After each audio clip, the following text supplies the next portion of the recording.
I went to the DNC this year hoping that I would feel reconnected to the Democratic Party, that I would have more of a sense of understanding of Kamala and her candidacy and what she stood for. But instead, I ended up leaving and feeling the opposite, more disconnected and alone than ever. And I don't think I can support Kamala Harris for president. I don't even know if I can call myself a Democrat anymore. I don't know who I'm going to be supporting, but I know it's not her, and for once, I'm not afraid to say it.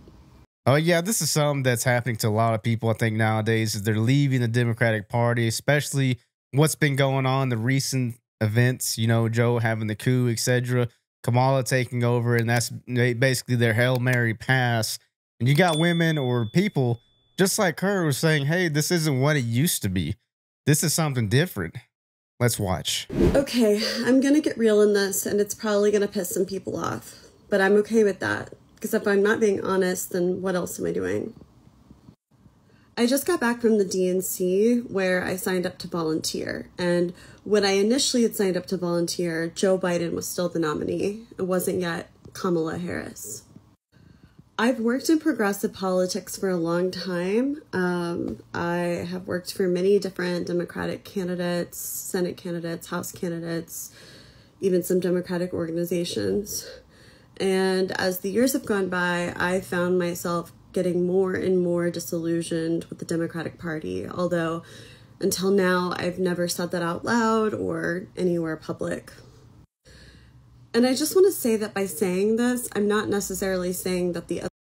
Yeah, because she's kind of scared to go out in public. Because once you come out as a Republican or a conservative or independent or a libertarian and you used to be a Democrat, Democrats go crazy on you.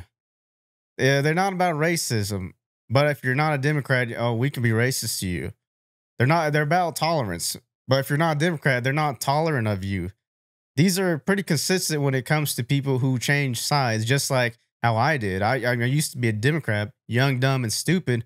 But now that I kind of have a fully developed brain and I want the country to be successful, I'm now conservative / Republican, Latino for Trump, basically. I'm not afraid to say that, and you shouldn't be afraid neither. The other party is better. I'm just giving you my experience with working with the Democrats. Throughout my career, I've mostly done campaign fundraising, so I've seen it the way that it works behind the scenes, and I know that candidates spend 8, 9, 10 hours a day just calling donors and begging rich people for money. It's pretty much the only people that they talk to. I mean, of course, sometimes they have to talk to voters, but the majority of their time is just spent calling and begging rich people to give them money for their campaigns.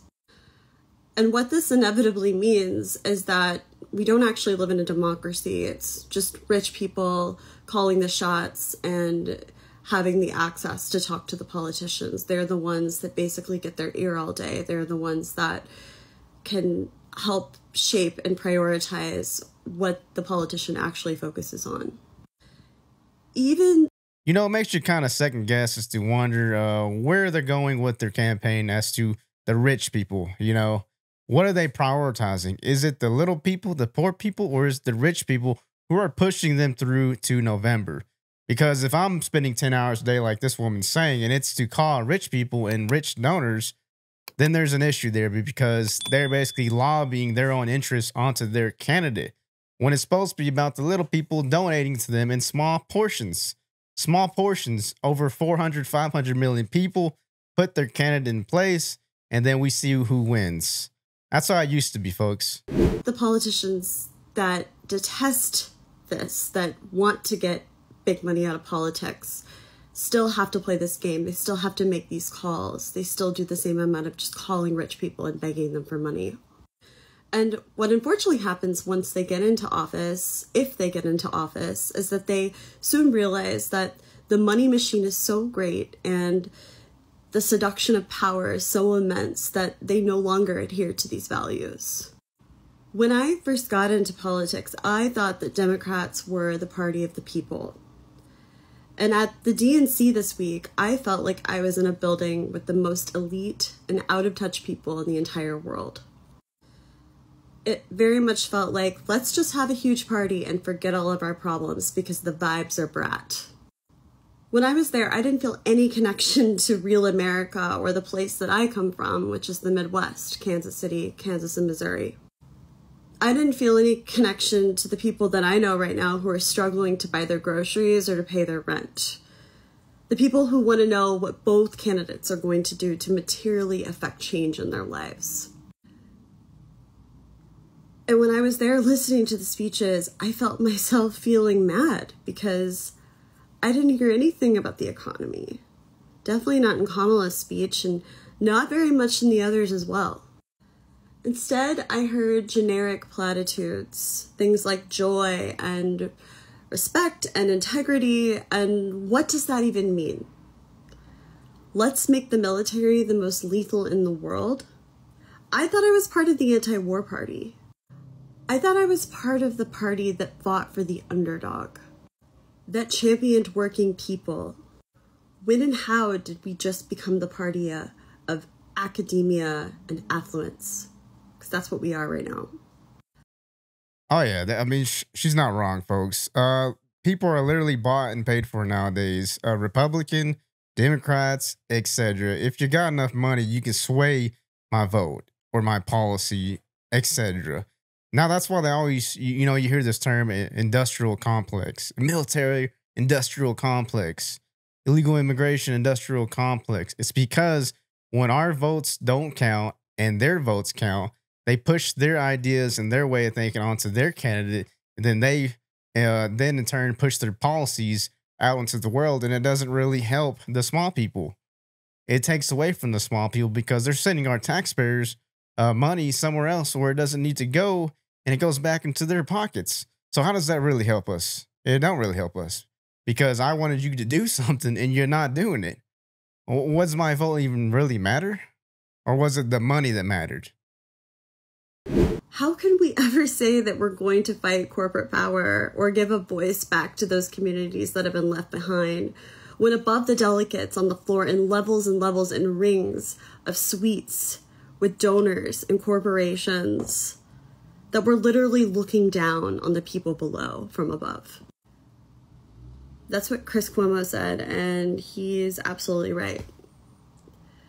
I went to the DNC this year hoping that I would feel reconnected to the Democratic Party, that I would have more of a sense of understanding of Kamala and her candidacy and what she stood for. But instead, I ended up leaving and feeling the opposite, more disconnected and alone than ever.